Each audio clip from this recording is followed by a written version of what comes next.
Hi everybody, and welcome back to Beerploma presents the Beer Dabbler store. This is a special issue. We're about to meet with Matt and Joe and talk about the great little craft beer empire that they've built, which includes the Growler Magazine, their Beer Dabbler storefront, and also all the Beer Dabbler events that are hosted here in Minnesota.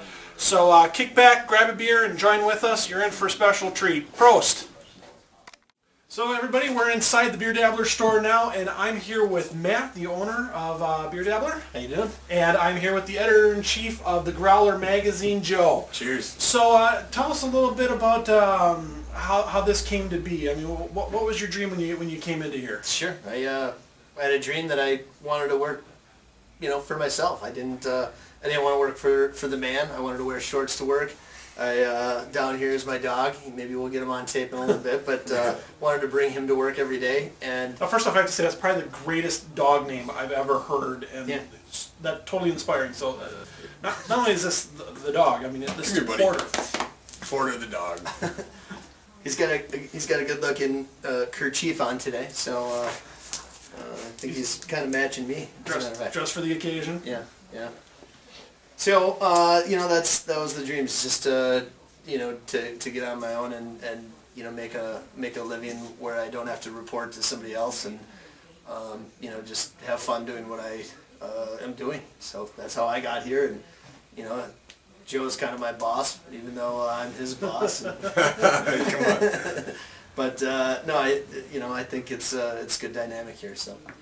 So, why craft beer? Craft beer, I didn't always like craft beer. It wasn't my thing. My local brewery was not a craft brewery where I grew up, but I moved to Minnesota, and my wife did work for a local brewery, and she introduced me to craft beer. So it was for a woman, and at first it was just trying to impress her, and then it turned into I really like this stuff. That might not be the typical story of how the gender roles work there. Yeah. So I guess it was for a woman, and then that's how those cards lay. When Matt came to me 5 years ago and said that he had an idea for a beer festival, and the idea was a touring beer festival. So the festival came first. The festival came first. Okay. That's correct. And the original idea actually was to bring craft beer to markets that might not have had an opportunity to try it. So our first festival season, the schedule was 12 cities around the state and South Dakota, including Sioux Falls and Fargo and Moorhead, and Bemidji and Brainerd and Rochester and all these other towns. And we learned quick on in that season that we might have been a little ahead of the game. Okay. Because the interest in the craft. Can I just ask what year did you guys start up this? That was 2008. That was 2008. Okay. The distributors in those smaller towns and some of the patrons that were coming to the events might not have been ready for craft beer. There was kind of a strong demand for macro and for domestic beers, and that wasn't the game we were looking to play. So so tell us about the Highland Beer Fest. So the Highland Business Association actually, I think, came to us and suggested that they wanted to host a craft beer sampling event within their event, and they kind of had a built-in audience, and us in our first year were looking for solid partnerships to kind of build a foundation for the rest of these businesses we've come to put together. So after that, the St. Paul Winter Carnival was interested in doing something similar, and kind of the rest is history there. We distilled it down, so to speak, to a couple bigger events in the Twin Cities instead of smaller ones around the state. Then I'm assuming the store came next. Actually, no, the magazine. The magazine came next. Yeah, okay, yeah. Well, I stand corrected. So the magazine came next. So what was the evolution to the magazine? Matt here will tell you a little bit more about that story. He used to work for the Onion news publication. Okay. And the Beer Dabbler was sharing office space actually with the Onion at the time that the Onion started to wobble. So I worked for the Onion since 2000. So I spent 12 years of my life with them, which I refer to as the man, even though the Onion's not the man. But I, that was my only real adult job. Had other things in my past, but that was my adult job that I've always had. And so it's what I knew. There's folks out there that said, print is it doesn't have a future. It's risky dead. At least. Yeah, and I'm like, I disagree. And so I came up with the idea, and I told Joe, I said, we're going to start a magazine. And I don't know if you took too fondly to that one. Well, as I'm watching him kind of flounder a little bit with the Onion and how things are going towards the end, and it's because of their struggles and being a print publication in 2012, it was interesting to me that his next idea was to start a magazine. But that said, we were kind of in a position in the craft beer community in Minnesota with the festival business that we kind of had a natural accumulation of content that was occurring just because we had relationships with these guys and we knew the breweries, we knew a lot of the folks in the industry, and so we had this content and we were disseminating it in kind of the new media ways, the Twitter and the Facebook, but we didn't have a body or a brand or an association to put to it, and the Growler was the answer to that for us. It certainly was, an audience, and the whole progression of everything was once we had this audience, what were we going to do with it? And this was just the attempt to make a real business out of it besides just doing festivals. And everything is kind of a domino effect, such as the store that we're standing in right now. We started this not to make money, but more or less to have a door for the public to come in and talk beer, talk about a brick and mortar, talk about the event, talk about all the stuff that they want to talk about without thinking we're just shady festival promoters. And it was nice to find a home. We'd been nomadic. We'd worked at some of like the co-working place in Minneapolis or St. Paul, Coco, and we had worked at the Onion offices, and we had worked from Matt's house a little bit and my house for a little bit, and we really wanted a little bit more of an identity and a place for people to come into. So actually the property came before the idea for a store even. This was just going to be Growler offices. Okay. And some storage for the festival when we originally bought the space, or when Matt originally bought the space. But it had a storefront, and similar to the Growler concept, we kind of thought, we've got this thing, what would we do with it in the realm of craft beer? And so we found another way that... Without turning it into a brewery Right, yourself. well, we talked about that too. Like Joe said, I mean, this space right here that we're standing in was not as nice as it is right now. It was a hole, and I was looking for a building at the right price to house, the staff that we were just, running on pennies at the time, and we were needing a place for for our offices, and it just more or less evolved into, let's start the store, let's build this all out, and this led to that, and now we're full up in the store, and we're full up in the offices.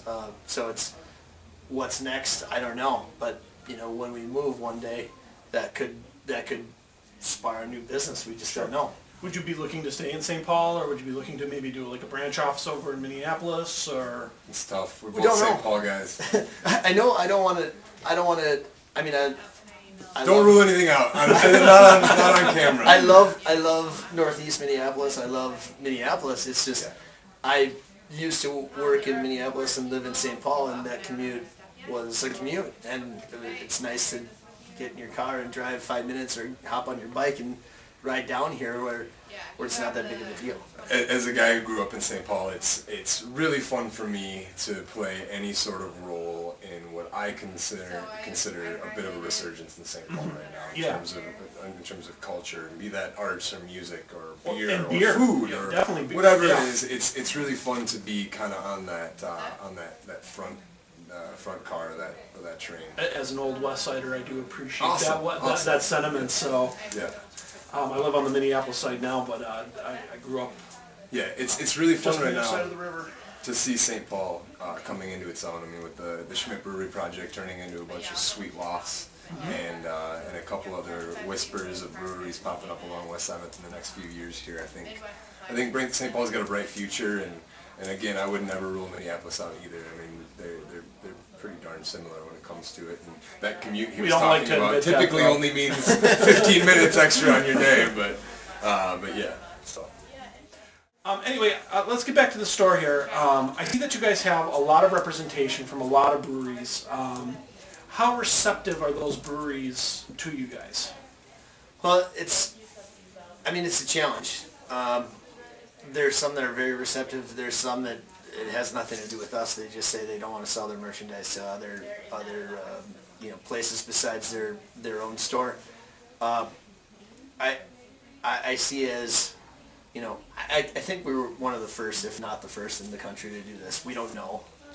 But I think there was maybe, some ideas that were spawned from this or on their own that started stores like this across the country.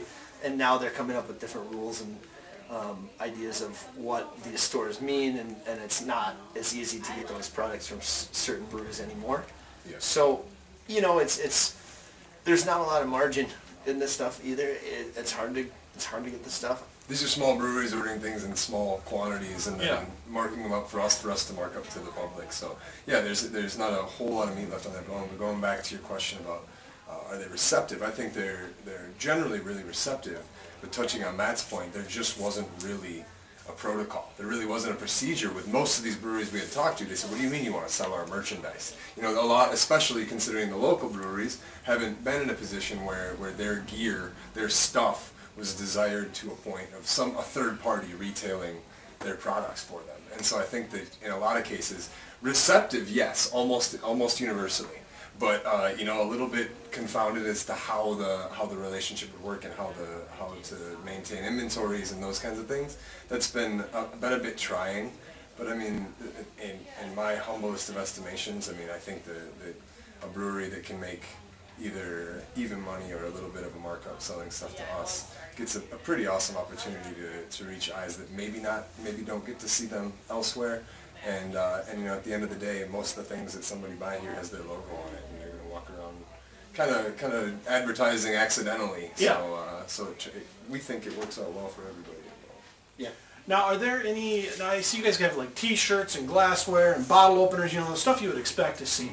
Now, is there anything that just really kind of still just kind of pops your mind a little bit as just kind of like odd and that it's around and that it's a really nifty idea, but it just kind of says, huh? What? It's there's a fine line between charming and kitschy, especially when it comes to beer stuff. This is an example right behind you here. This is a beer holster. If I can get it off without bringing down the house, I will. That fits a classic 16 or 20 ounce can, or 16 or 12 ounce can or a 12 ounce bottle of beer. And yes, it's kitschy.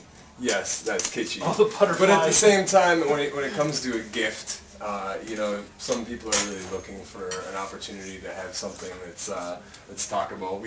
One example of an item that we recently put the brakes on was an adult onesie. The idea of a big fuzzy adult-sized onesie for us lazy beer drinkers on a Sunday. Weren't we just having this conversation with the biblical guys? Is that right? Yeah. Actually, I think we were making fun of you because you said you had beer pajamas, and we decided that they must have been footy pajamas with the butt flap and everything. Exactly. Yeah. Well, it's so they didn't have a butt flap, so we didn't order them. But no, the bottom line is really like. Some of the things we have here are really fine pieces by artists. The poster collection is pretty impressive. Adam Turman, Dave Witt, and a bunch of other, D. Witt I should say, and a bunch of other local artists contribute to that collection. The tap handles, we've got wood carved ones, we've got hand-blown glass from some local producers and things like that. Those are the things that we feel really good about providing, because where else would you find something like that? A custom-made tap handle that was blown by a Lake Superior artist and things along those lines. Keeping it local. Yeah, it's keeping it local. It's fun to choose items that, they're going to make you 12 or 15. That's it, and then it's done, and then you move on to the next product, and you're probably not going to get them. Joe's standing here with those glasses or candle. This is a candle here. Or these flight paddles. These are made by monks. At St. John's University, so they're coming to your house blessed already. Pre-blessed. It's kind of cool, and they're making different items for us, and we're challenging people to make cool things for the beer industry that aren't going to be found in the big box store. And you guys have probably seen these, but The wood from the hood Summit cribbage boards. Oh no, actually I are haven't seen just those. about as cool as it gets. So what? Tell me about this. Wood from the Hood is a local organization that takes down trees from either natural or unnatural reasons, and he takes the wood back to his shop and he processes it into all sorts of things. They make cutting boards and they make utensils and they make cribbage boards with Summit branded into them. With these rad magnetic pegs. Look at the back. So on the back it says what kind of wood it is. So it says black walnut, made in or where it was harvested. So it's Minneapolis in that case, from the zip code that it was harvested in. And each cribbage board, there might be 30 of them over there, and they could be from different places. All the and different zip codes. There's a different story with each of them. So it's kind of a unique thing too. I think the wood from the hood guys that's where the Rubical Rubical does it, yeah, right? good Yeah. job. Yep. Yeah. Mhm. Do you guys have an online storefront? And excuse me for the ignorance on this one. No, absolutely. This will be our first holiday season, but about 3 months ago we launched store.thebeerdabbler.com as our online marketplace. And we've got not every item from this store, but a significant majority of the items available here are also available online. One thing that's remarkable to us is how many people locally choose the online option. We'd like to see their faces, but we don't mind if they want to pay a couple bucks to have it shipped to them. Don't be freaked out if Matt or Joe or Matt Right. stop by your house and drop the package on the front desk. It's sometimes just easier to drop it off than wait for the UPS guy to come pick it up. Are you guys seeing any out-of-state orders coming through? Oh yeah. I mean, it's More than Minnesota orders. I didn't really anticipate it being as good as it has been. So they're flying out. You know, like if we have a certain item from, a brewery from San Diego, well, you would think they would just go over to the brewery and buy the glassware or whatever the shirt is, or instead they're ordering it from us to ship to San Diego when it's just down the street from them. Yeah. So it's kind of amazing, the world of online purchasing nowadays. Mm-hmm. Yeah, absolutely.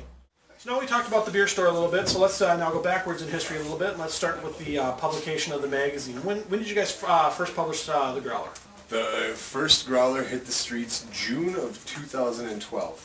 A little pre-planning from the fall into the early spring, and then we hit the ground running in February, March, scouring for content, and we got the first one on the streets the 6th of June in 2012.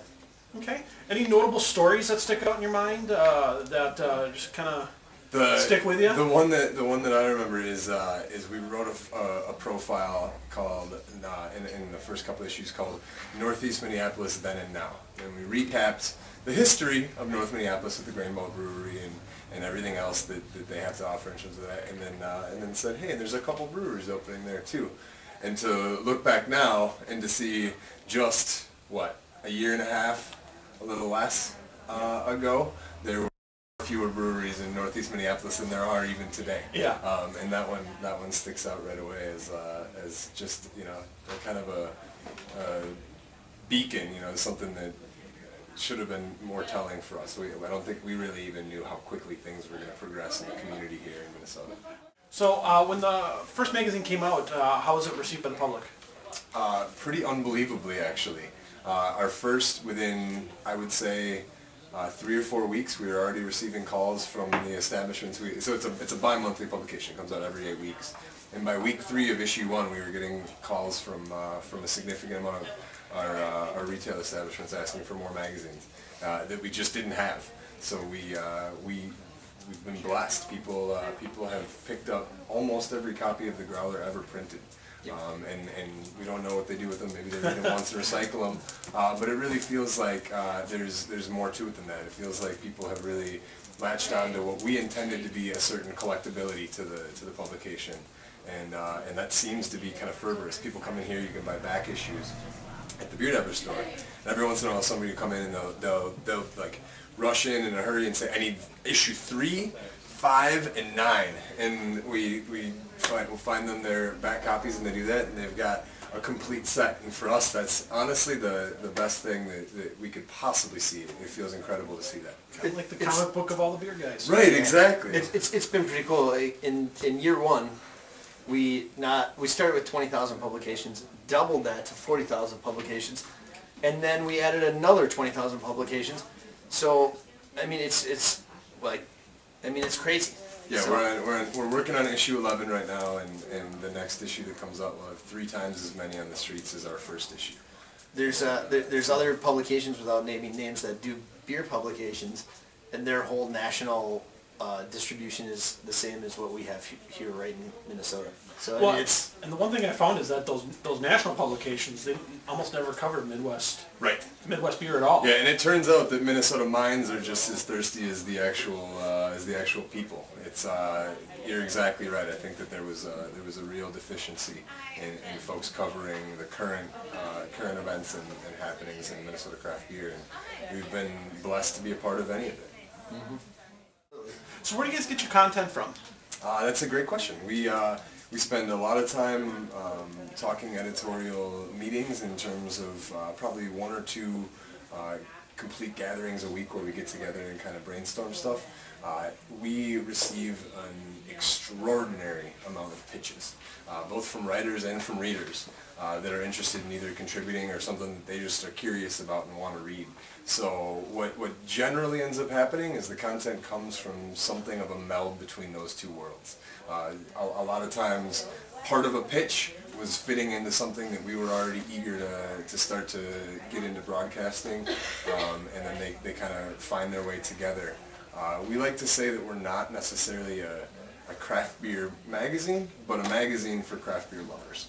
And what I mean by that is that we're not going to shove beer geekdom down anyone's throat.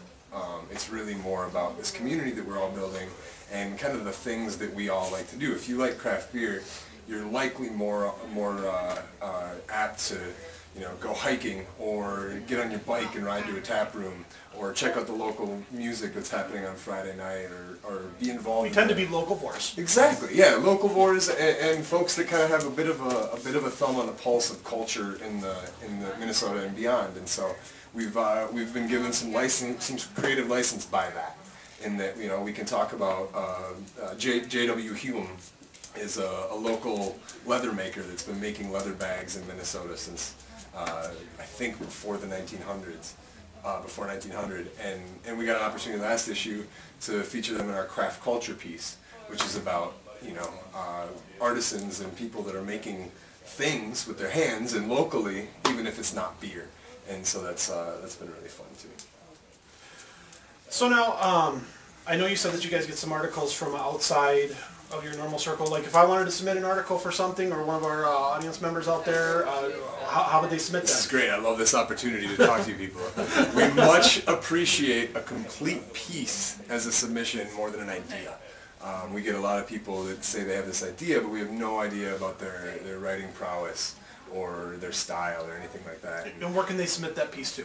Editor@growlermag.com would be a great spot. And we do encourage people to submit those. I don't mean to scare anybody away by saying that. It's just we get a lot where they're kind of half-cocked, and if you're willing to put something together as a fully published or almost ready to go draft, it gives us a much better idea of who you are as a writer and the topic at hand. Yeah, hey, that's a great question. So where can people find the magazine?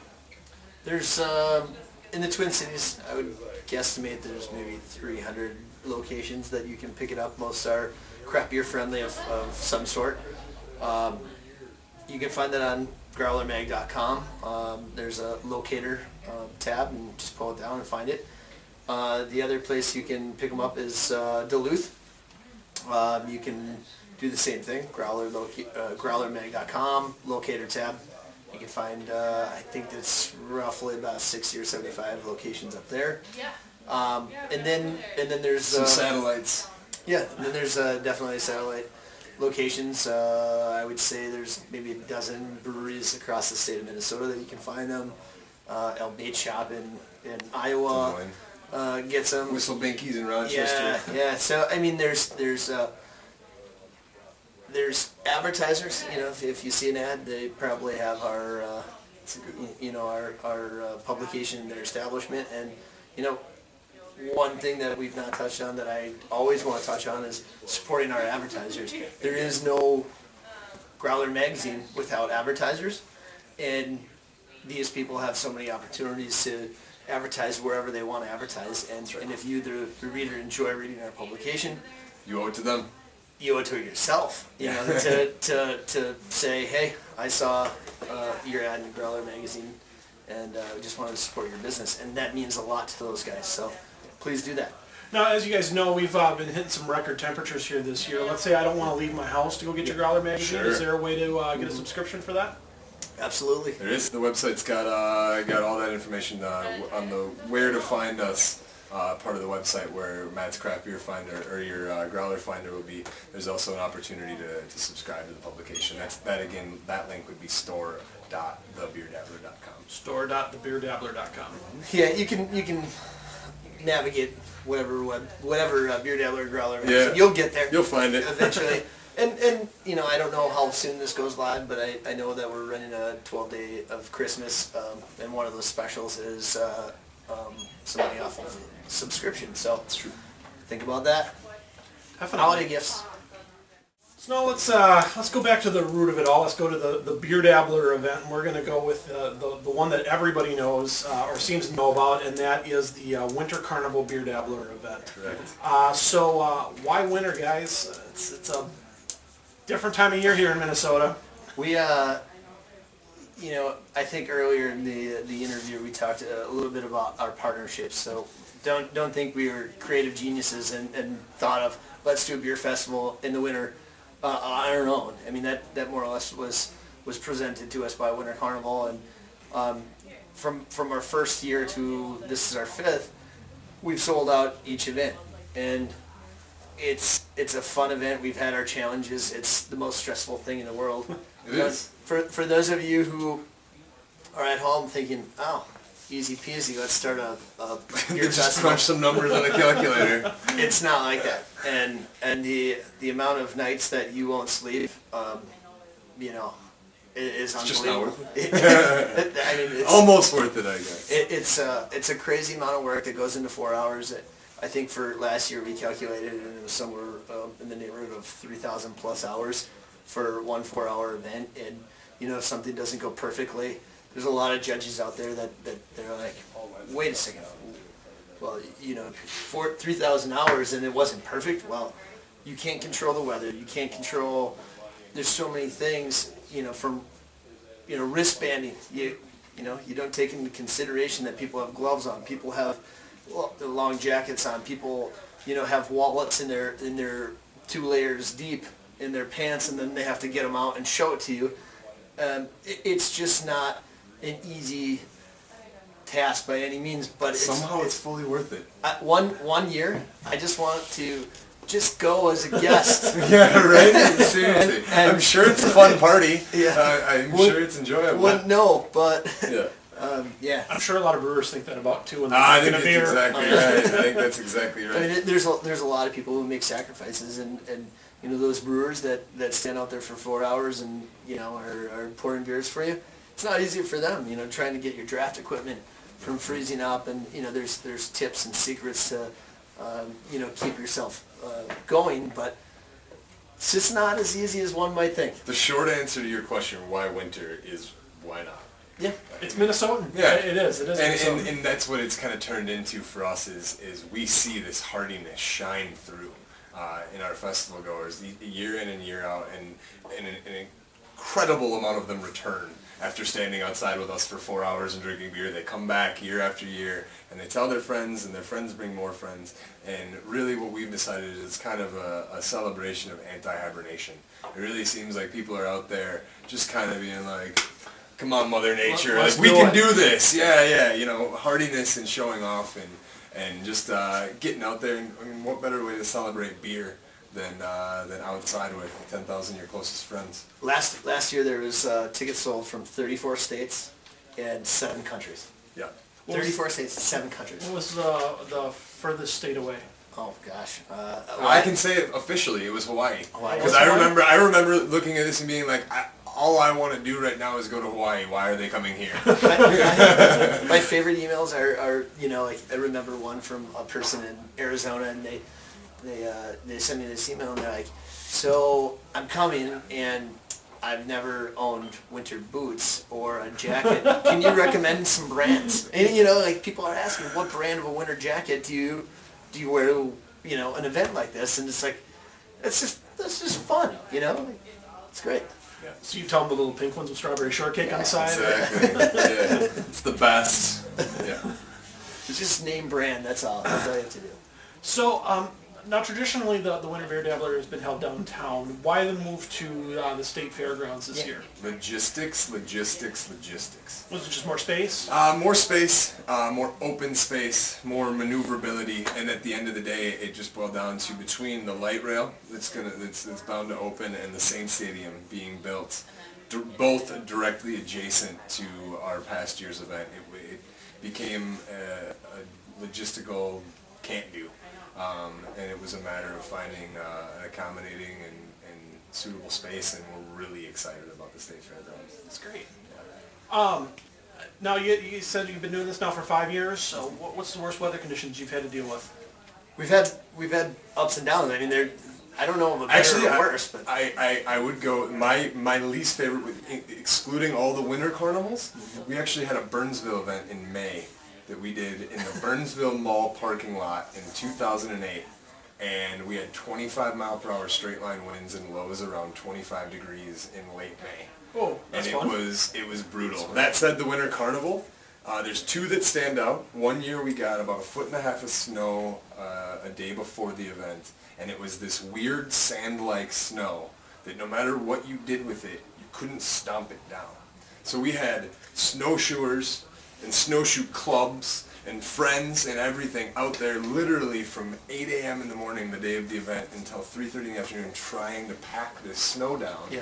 And it just wouldn't. It was like sand. I mean, it was incredible.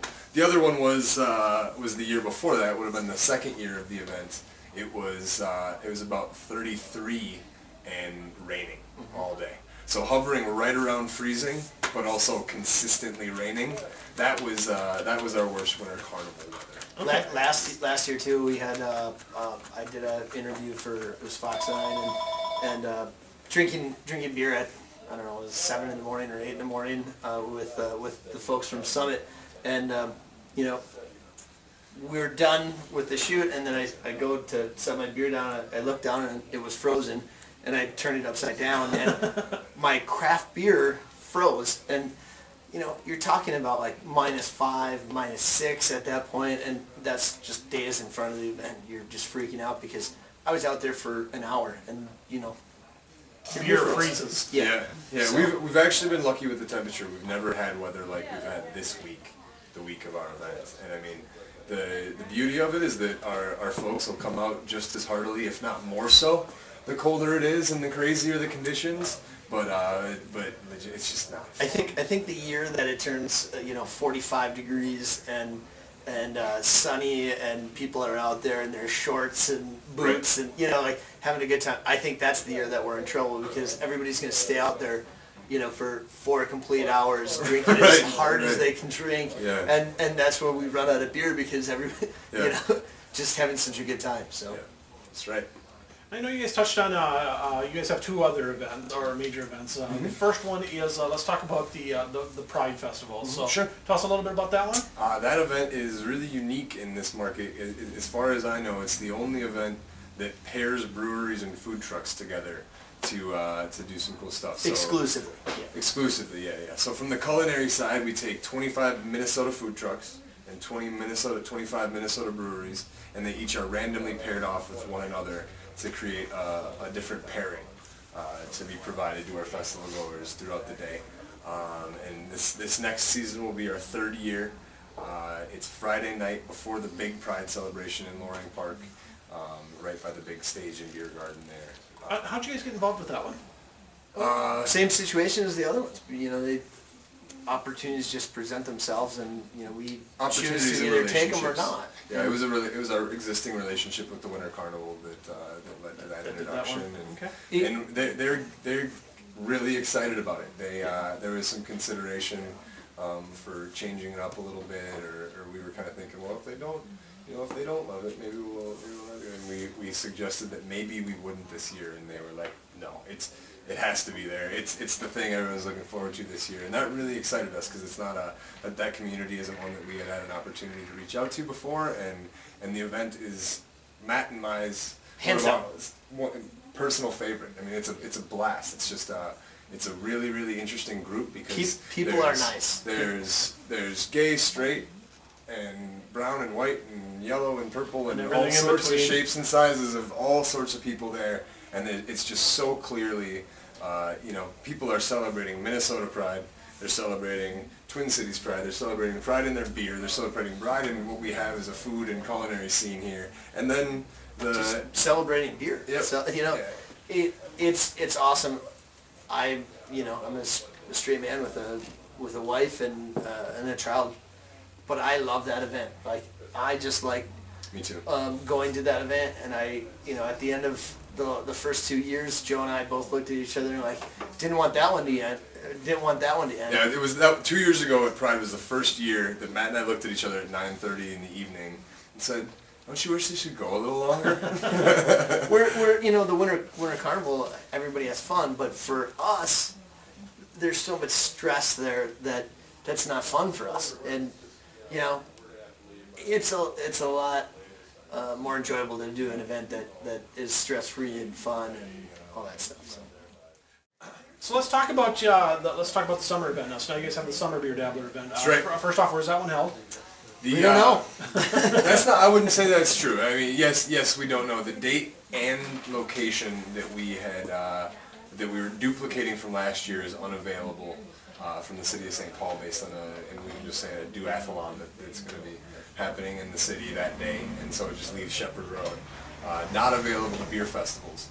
That said, we loved our location last year. It was on Upper Landing in St. Paul, right across the river from Harriet. You've got the backdrop of downtown St. Paul, the river in front of you, and we just loved it. Our breweries gave us great feedback. The guests gave us great feedback. The neighbors liked us. So we'd really, really like to go back and use that space again. So we're considering a move a little later in the summer towards mid-August. Fair to say? Are there any differences other than the weather between the summer and the winter Beer Dabbler event? No. Yeah. Well, yeah. Okay. I mean,